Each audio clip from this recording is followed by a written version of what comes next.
தமிழ் தமிழ் என மூச்சுக்கு 300 முறை சொல்கிறார் ஸ்டாலின். ஆனால் கருணாநிதி நாணயத்தில் இந்தி.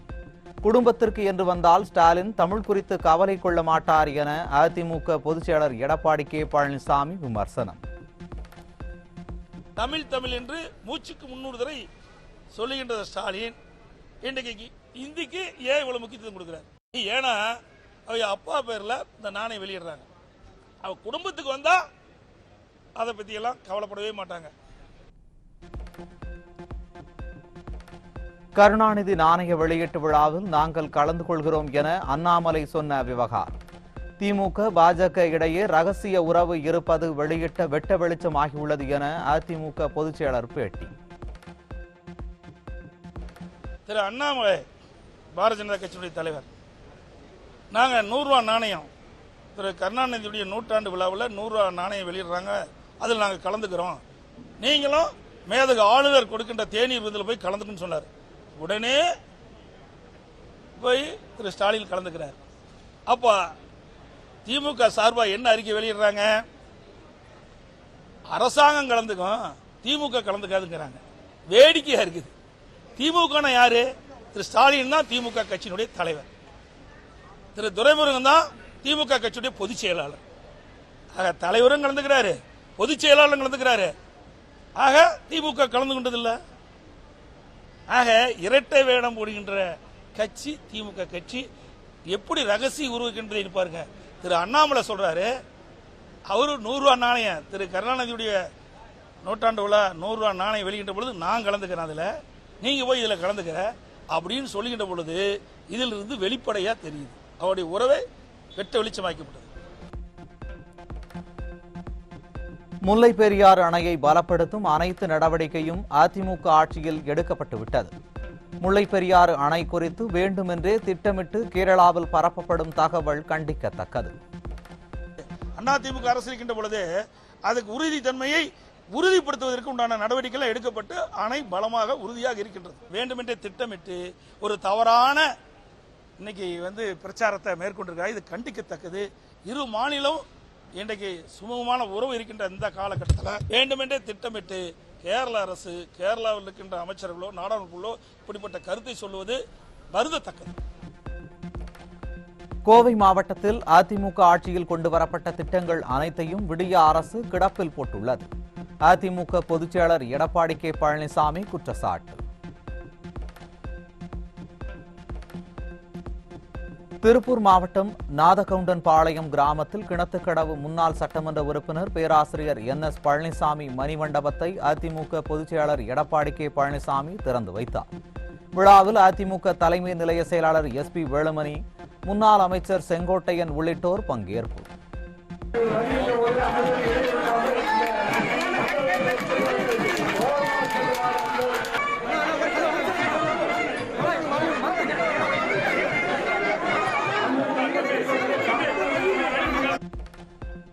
அதிமுக ஆட்சி அமைந்தவுடன் ஆனைமலை நல்லாறு திட்டம் செயல்படுத்தப்படும் என அதிமுக பொதுச் செயலாளர் உறுதி. திருப்பூர் மாவட்டம் நாதகவுண்டன்பாளையத்தில் நடைபெற்ற NS பழனிசாமி சிலை திறப்பு விழாவின் போது பேச்சு. மீண்டும் அனைத்து இந்திய அண்ணா திராவிட முன்னேற்ற கழக அரசு உங்கள் மூலமாக உருவாகும். அப்பொழுது ஆனைமலை நல்லாறு திட்டம் நிறைவேற்றப்படும். உங்களுக்கு கிடைக்க வேண்டிய நீர் நிச்சயமாக கிடைக்கும். அதிமுக ஆட்சியில் ஆரம்பிக்கப்பட்ட திட்டம் என்பதால் அத்திக்கடவு அவிநாசி திட்டத்தை கிடப்பில் போட்டது விடியா திமுக அரசு. அதிமுக ஆட்சியில் 90% பணிகள் முடிக்கப்பட்டதாகவும் எஞ்சிய 10% பணிகளை முடிக்க விடியா அரசு 3 ஆண்டுகள் காலம் தாழ்த்தியதாக அதிமுக பொதுச் செயலாளர் குற்றச்சாட்டு. திட்டம் நிறைவேற்றப்படும் என்று சட்டமன்றத்தில் அறிவித்து அதற்குண்டான அனைத்து பணிகளும் துவங்கப்பட்டு ஏறத்தாழ 90% பணிகள் நிறைவேற்று விட்டன 2021 வரை. அதுவும் இடையிலே கொரோனா இருந்த காலத்திலே அந்த பணி வேகமாக துரிதமாக செய்ய முடியாத காரணத்தினாலே குறித்த காலத்தில் பணி நிறைவேற முடியாமல் போய்விட்டது. இருந்தாலும் 90% பணிகள் நிறைவேற்றினோம். அதற்கு பிறகு விடியா திமுக அரசாங்கம், திரு ஸ்டாலின் தலைமையில் இருக்கின்ற திமுக அரசாங்கம் 10% பணிகள், எஞ்சிய 10% பணிகளை 6 மாதத்திற்குள் முடித்திருக்கலாம். 2.5 ஆண்டுகளுக்கு முன்பாகவே இந்த திட்டத்தை மக்களுடைய பயன்பாட்டிற்கு கொண்டு வந்திருக்கலாம். ஆனால் அதை செய்யவில்லை. ஏனென்றால் அனைத்து இந்திய அண்ணா திராவிட முன்னேற்ற கழக அரசு கொண்டு வந்த திட்டம் என்ற காரணத்திற்காகவே கிடப்பிலை போட்டு விட்டார்கள். 4 ஆண்டுகள் அதிமுக பொதுச்செயலர் எடப்பாடி கே பழனிசாமி அற்புதமாக ஆட்சியை வழங்கியதாக பெருமிதம். திருப்பூர் மாவட்டம் நாதகவுண்டன்பாளையத்தில் நடைபெற்ற NS பழனிசாமி சிலை திறப்பு விழாவில் முன்னாள் அமைச்சர் SP வேலுமணி பேச்சு. இன்றைக்கு ஒரு விவசாயி முதலமைச்சராக ஆன போதெல்லாம் சொன்னாங்க, இந்த ஆட்சி 3 மாசத்துல தாங்குமா, 6 மாசத்துல தாங்குமா அப்படின்னு. ஆனால் அற்புதமாக 4 வருஷம் 2 மாதம் அற்புதமாக இந்த நாட்டை வழிநடத்தி அற்புதமான திட்டங்கள், குறிப்பாக விவசாயிகளுக்காக அற்புதமான திட்டங்கள். அத்திக்கடவு அவிநாசி திட்டத்தை அதிமுக பொதுச் செயலாளர் செயல்படுத்தி இருக்காவிட்டால் யாராலும் செயல்படுத்த முடியாது. முன்னாள் அமைச்சர் SP வேலுமணி பேச்சு. 90% முடிஞ்ச திட்டம். அந்த திட்டம் 90% எடப்பாடி முடிச்சிட்டாரு. இன்னைக்கு பாத்தீங்கன்னா இன்னைக்கு அது திறந்து வச்சிருக்காங்க. முழுமையாக அவரே நேரம் ஆய்வு பண்ணி திறந்த அடிக்கல் நாட்டி எல்லாம் பண்ணி தொடர்ந்து ஆய்வு நடத்திட்டு இருந்தார் திட்டத்துக்கு. ஏன்னா சிறப்பு திட்டம், இது யாருமே செய்ய முடியாது. அவர் தனி கவனமா அதை பார்த்துட்டு இருந்தார், தெரியும். ஈரோடு மாவட்டம் கோபிச்செட்டிப்பாளையம் அருகே 65 ஏக்கர் விவசாய பகுதியில் குப்பைகளை கொட்டி வரும் விடியா அரசு.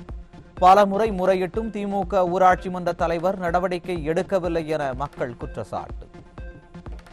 குப்பை எதுவும் அகற்றதே இல்லைங்க. எல்லா பக்கமும் நகராட்சியிலிருந்தும் கொண்டு வந்து இங்கே கொட்டுறாங்க. மருத்துவ கழிவுகள், அப்புறம் இந்த ஆடு மாடினுடைய கழிவுகள் எல்லாம் மூட்டை மூட்டையாக கொண்டு வந்து கொட்டுறாங்க. துணி, பழைய துணி எல்லாம் கொண்டு வந்து கொட்டுறாங்க.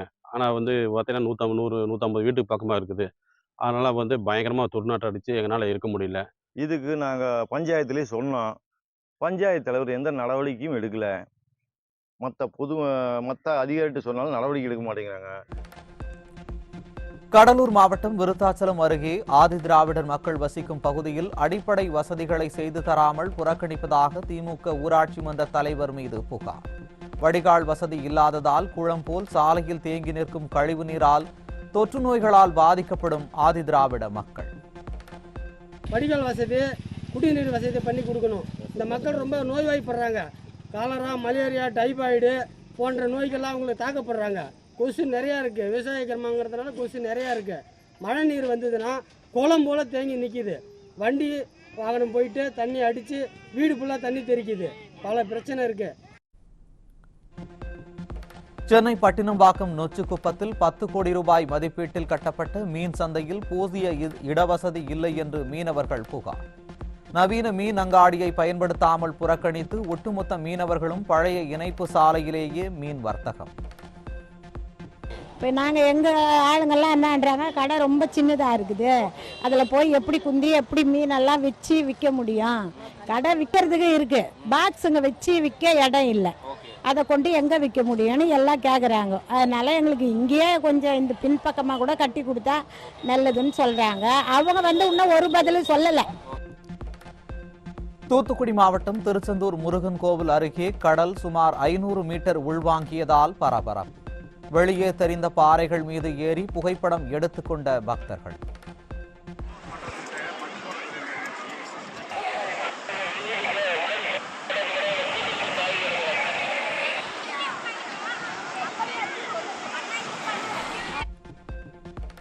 ஈரோடு மாவட்டம் தாளவாடி அருகே வீட்டில் இருந்த தண்ணீர் தொட்டியில் விழுந்து சிறுமி உயிரிழந்த பரிதாபம். கிராமமே சோகத்தில் ஆழ்ந்த நிலையில் காவல்துறையினர் விசாரணை.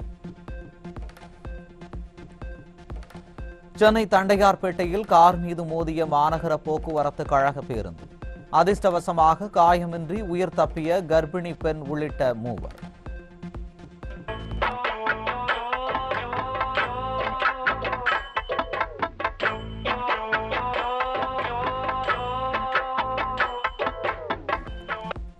சென்னை பெரம்பூர் ரயில் நிலையத்தில் விரைவு ரயிலில் 16 கிலோ கஞ்சா பறிமுதல். ஆந்திரா மற்றும் ராஜஸ்தானில் இருந்து தமிழகத்துக்கு கஞ்சா கடத்தப்படுவதை தடுக்காமல் வேடிக்கை பார்க்கும் விடியா அரசின் காவல்துறையினர். திருப்பூர் மாவட்டம் காங்கேயம் அருகே பருப்பு வழங்காத நியாய விலைக்கடை ஊழியரிடம் பாஜக நிர்வாகி ரகலை. மதுபோதையில் நியாய விலைக்கடையை செல்போனில் படம் பிடித்து கடைக்கு பூட்டு போட்டு சேட்டை. அமெரிக்காவில் மீண்டும் வேகமாக பரவி வரும் புதிய வகை கொரோனா. நாள் ஒன்றுக்கு 10 லட்சம் பேர் கொரோனா தொற்றால் பாதிக்கப்படுவதாக அதிர்ச்சி தகவல்.